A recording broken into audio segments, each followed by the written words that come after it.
friends, I'm Ray Verma. This is English.com classes and we are going to start our session right from the beginning. मैं बिल्कुल शुरुआत से अपना session शुरू करने जा रहा हूँ. आज की शुरुआत हम करने जा रहे हैं बिल्कुल बेसिक कॉन्सेप्ट, इंग्लिश के बिल्कुल बेसिक कॉन्सेप्ट से. देखिए, अभी तक जो भी अंग्रेजी हम लोगों ने स्कूल में पढ़ी है या कॉलेजेस में पढ़ी है, तो वो अंग्रेजी हम लोग इसलिए पढ़ते थे क्योंकि हमें एग्जाम पास करना होती थी, डुएल्स डायरेक्टेड करने होते थे. मैं यहाँ पर आप लोगों को एक बहुत आसान तरीका बता रहा हूँ अंग्रेजी सीखने का. तो आज से हम लोग शुरुआत कर रहे हैं एक ऐसे सेशन की जिससे आपकी अंग्रेजी की सारी समस्याएं जो है वो दूर हो जाएंगी. तो शुरुआत करता हूँ दोस्तों. मैं यहाँ पर लिख रहा हूँ सबसे पहले पहचान. अब पहचान क्यों लिखी है मैंने? पहचान मैंने इसलिए लिखी है कि अगर मुझे किसी व्यक्ति को पहचानना है तो मैं उसे कैसे पहचानूंगा. मुझे पहचानने के लिए उसके चेहरे की जरूरत पड़ेगी या उसके पैरों की? तो जवाब होगा उसके चेहरे की. अगर आपको चेहरा याद है तो किसी भी इंसान को आप पहचान सकते हैं. उसी तरह से किसी भी सेंटेंस को अगर आपको पहचानना है तो उसकी पहचान पता होना आपको बहुत जरूरी है. कैसे? जैसे एक छोटा सा एग्जाम्पल आप लोगों के सामने लेने जा रहा हूं. मैं तुम्हें पढ़ाने वाला हूं, मैं तुम्हें अंग्रेजी पढ़ाने वाला हूं. तो इसमें से मुझे क्या चीज समझ में आ रही है? मुझे इसमें ये बात समझ में आ रही है कि मैं किसी काम को करने वाला हूं. तो मैंने यहां पर लिखा कि जिन वाक्यों के आखिरी में वाला है, वाली है या वाले हैं आता है, दूध वाला चाय वाले को छोड़कर अगर आप किसी काम को करने वाले हैं तो आपको अबाउट टू का यूज करना है. किसका यूज करना है? About to. अबाउट टू का यूज करके आप इजीली सेंटेंस बना सकते हैं जब आप किसी काम को करने वाले हैं. तो इसको समझने के लिए मैं एक स्ट्रक्चर लिखता हूं. सबसे पहले मैं वाक्य लिख देता हूं जो मैंने आपको बताया. मैं आपको अंग्रेजी पढ़ाने वाला हूं. देखिए, आखिरी में ये इसका चेहरा हो गया, ये इसके पैर हो गए और ये इसके हाथ हो गए. मैं इसको खड़ा करूंगा तो ये इंसान बन जाएगा. तो उसी तरह से दोस्तों यहां पर लिखा है मैं आपको अंग्रेजी पढ़ाने वाला हूं. और जैसा कि आप लोगों को पता है कि जब किसी काम को आप करने वाले हैं तो वहां पर आपको अबाउट टू का यूज करना है. इसके लिए मैं फॉर्मूला लिखता हूं. फॉर्मूला है subject plus is am plus are plus about to plus verb की फर्स्ट फॉर्म प्लस ऑब्जेक्ट और फिर अदर वर्ड्स. तो देखिए, अब समस्या क्या आती है? समस्या क्या आती है कि सर मुझे सब्जेक्ट नहीं पता है और ऑब्जेक्ट नहीं पता है, मैं किसे कैसे पहचानूं? तो सब्जेक्ट पहचानने का दोस्तों एक बहुत अच्छा तरीका, बहुत सिंपल तरीका मैं बताता हूं. सब्जेक्ट पहचानने के लिए आप एक सवाल पूछेंगे, कौन? सब्जेक्ट पहचानने के लिए आपको एक सवाल पूछना है, कौन?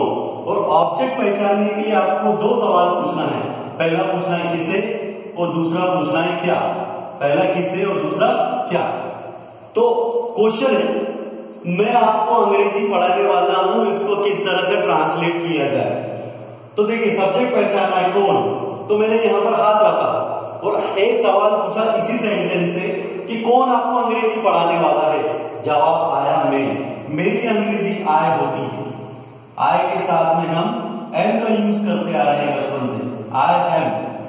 और जैसा मैंने बताया था अबाउट टू का यूज करना है. I am about to. पढ़ाने की अंग्रेजी क्या होती है? टीचर क्या करता है? टीचर टीच करता है. I am about to teach. यहां तक पहुंच गए. अब अगला सवाल है ऑब्जेक्ट पहचानना. ऑब्जेक्ट पहचानने का पहला तरीका क्या है? किसे. तो इस सेंटेंस से एक सवाल पूछो कि मैं किसे अंग्रेजी पढ़ाने वाला हूं. तो जवाब आएगा आपको, और आपकी अंग्रेजी होती है you. So I am about to teach you. अगला सवाल क्या, मैं आपको क्या पढ़ाने वाला हूं? जवाब आएगा English. So I am about to teach you English. मतलब मैं आपको अंग्रेजी पढ़ाने वाला हूं. देखिए दोस्तों, ध्यान से देखना. Subject is am are, about to verb की first form, object plus other words. Subject पहचानने का तरीका कौन. जो सेंटेंस है उससे पूछिए कि कौन आपको अंग्रेजी पढ़ाने वाला है, तो जवाब मिलेगा मैं. मेरी अंग्रेजी आय के साथ am, about to teach you English. अभी ध्यान रखना है कि आई के साथ एम का यूज करना है. You we they. यू का मतलब तुम होता है, वी का मतलब हम और दे का मतलब होता है वे. तो इनके साथ में आर का यूज करना है। और जहां पर आता है ही, शी, इट या नाउन, मतलब कोई तीसरा व्यक्ति है सिंगुलर, तो उसके साथ में आपको इज का यूज करना है। अगर मैं एक सेंटेंस को बनाने की बात करता हूं कि आप बाजार जाने वाले हैं, तो सवाल पूछे सब्जेक्ट पहचानना है। कौन जाने वाला है? आप जाने वाले हैं। You are about to go to market, you are about to go to market, मतलब आप बाजार जाने वाले हैं। मैं 100 रुपए खर्चा करने वाला हूं। कौन करने वाला है? मैं। आई एम अबाउट टू, खर्चा करने के लिए स्पेंड होता है, और किसे तो नहीं खर्चा कर रहे, आप क्या खर्चा करने वाले हो? 100 रुपीज। तो क्या का जवाब मिल गया? 100 rupees. I am about to spend 100 rupees. मैं एक BMW कार खरीदने वाला हूं, तो आई एम अबाउट टू खरीदने के लिए होता है परचेज, और क्या खरीदने वाले हो? A BMW car. I am about to purchase a BMW car. दोस्तों इस स्ट्रक्चर को याद रखने का एक बहुत अच्छा तरीका मैं बताता हूं। जैसा कि मैंने ऊपर बताया था कि अगर मैं इसको खड़ा करूंगा तो ये इंसान बन जाएगा। इस इंसान को बनाने में इस परिवार का हाथ है। अब ये परिवार कैसे? देखिए, घर के सबसे बड़े कौन होते हैं? पापा जी। पापा जी को हमने बोला सब्जेक्ट, और सब्जेक्ट अगर पापा है तो ऑब्जेक्ट कौन होगी? मम्मी, है ना? ठीक है। उसके बाद वर्ब, वर्ब का मतलब होता है क्रिया, और क्रिया का मतलब होता है पापा जी की लड़की प्रिया। तो प्रिया 3 तरह के कपड़े पहनती है, फर्स्ट फॉर्म, सेकंड फॉर्म और थर्ड फॉर्म। यहाँ पर फर्स्ट फॉर्म वाले कपड़े पहने हैं। उसके बाद में is am are, is am are का मतलब होता है हेल्पिंग वर्ब। हेल्प का मतलब होता है मदद, वर्ब का मतलब होता है क्रिया।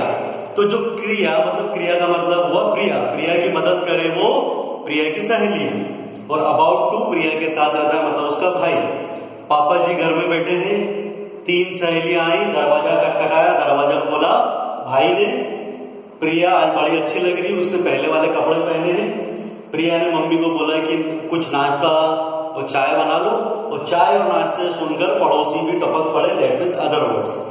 तो दोस्तों ये हुआ सेंटेंस बनाने का तरीका, बहुत इजी है। आपको सिर्फ ये ध्यान रखना सब्जेक्ट कैसे पहचानते हैं और ऑब्जेक्ट कैसे पहचानते हैं, बड़ी इजी तरीके से आप सेंटेंस बना पाएंगे। इसी का जब निगेटिव बनाना है तो निगेटिव बनाने के लिए आपको नॉट का यूज करना है। मैं आपको अंग्रेजी नहीं पढ़ाने वाला हूं। I am not about to teach you English. I am not about to teach you English का मतलब है कि मैं आपको अंग्रेजी नहीं पढ़ाने वाला हूं। शो शुरू नहीं होने वाला है। Show is not about to begin. Show is not about to begin. मैं दरवाजा नहीं खोलने वाला हूं। So I am not about to open the door. तो ये दोस्तों हुआ, ये अफर्मेटिव हो गया और निगेटिव हो गया। सकारात्मक वाक्य और नकारात्मक वाक्य हमने बनाना सीख ली। अब आगे बढ़ते हैं, हम लोग बनाना की कोशिश करेंगे प्रश्नवाचक, जिसमें सबसे ज्यादा दिक्कत आती है, उसको बनाने का तरीका मैं आप लोगों को सिखाने जा रहा हूं। तो मैं इसे मिटा देता हूं।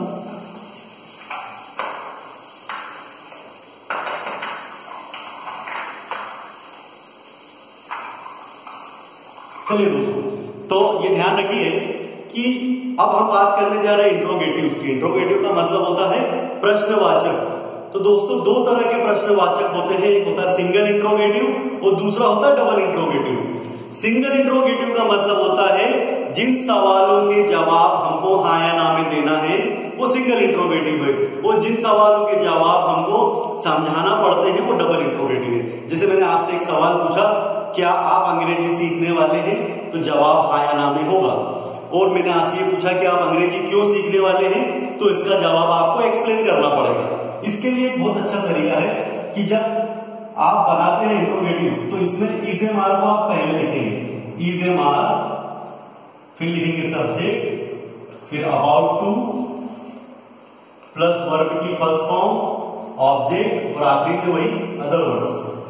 तो अभी हुआ क्या, सब्जेक्ट यहां था, इज एम आर यहां था, तो दोनों यहां पर इज एम आर पहले आ गया। मैंने आपसे बोला क्या तुम जाने वाले हो? Are you about to go? देखिए, आर यू अबाउट टू हो जाने के लिए गो। तो ये हुआ सिंगल इंट्रोगेटिव, क्योंकि इसका जवाब है ना में क्या आप जाने वाले हैं, are you about to go. मुझे इसको डबल इंट्रोगेटिव बनाना है। अब डबल इंट्रोगेटिव क्या होते हैं? जिसमें इंट्रोगेटिव वर्ड्स लग जाते हैं जो W और H से स्टार्ट होते हैं। जैसे व्हाट का मतलब क्या, व्हेन का मतलब कहां, हु का मतलब कौन, और विच का मतलब कौन सा, हाउ मेनी का मतलब कितने, हाउ मच का मतलब कितना, ये सब आपको याद करना पड़ेगा। तो इसी सेंटेंस को मुझे डबल इंट्रोगेटिव बनाना है। मैंने इसके आगे लगा दिया वाई, तो वाई लगाने से ये क्या हो गया, तुम क्यों जाने वाले हो। मैंने यहां लगा दिया वेयर लगाने से हो गया तुम कहां जाने वाले हो, तुम कैसे जाने वाले हो, how are you about to go. इसी तरह से सेंटेंस बनते जाएंगे। डबल इंट्रोगेटिव बनाने का बहुत अच्छा तरीका है। अगर आपको सिंगल इंट्रोगेटिव समझ में आता है तो सिर्फ उसके आगे इंट्रोगेटिव वर्ड्स लगाना है। तुम क्या खाने वाले हो, अब एक सवाल ये पूछिए क्या खाने वाले हो, इसका जवाब आपको एक्सप्लेन करना पड़ेगा। So what are you about to eat, what are you about to eat का मतलब है तुम क्या खाने वाले हो। देखो सिंगल और डबल इंट्रोगेटिव को और अच्छे तरीके से समझते हैं हम लोग। मैंने आपसे एक सवाल पूछा, क्या तुम फिल्म देखने वाले हो, तो हाँ या ना में जवाब होगा, तो क्वेश्चन स्टार्ट होगा इज एम आर से। तो तुम के लिए आर लगता है, तो are you about to watch a movie, are you about to watch a movie, क्या आप एक फिल्म देखने वाले हो। और मैंने आपसे पूछा कि आप फिल्म क्यों देखने वाले हो, तो क्यों देखने के लिए आपको वाई का यूज करना है, सिर्फ इसके आगे वाई लगा दीजिए, why are you about to watch a movie, ठीक है ना। आप कैसे फिल्म देखने वाले हो, how are you about to watch a movie, क्या तुम दरवाजा खोलने वाले हो, are you about to open the door, तो आप दरवाजा क्यों खोलने वाले हो, तो यहां पर आपको वाई आगे लगा देना है, why are you about to open the door. तो दोस्तों इसके आगे के सेशंस मैं आप लोगों को अगले वीडियोस में बताऊंगा। सो अगर आप क्लासेस कंटिन्यू करना चाहते हैं तो आप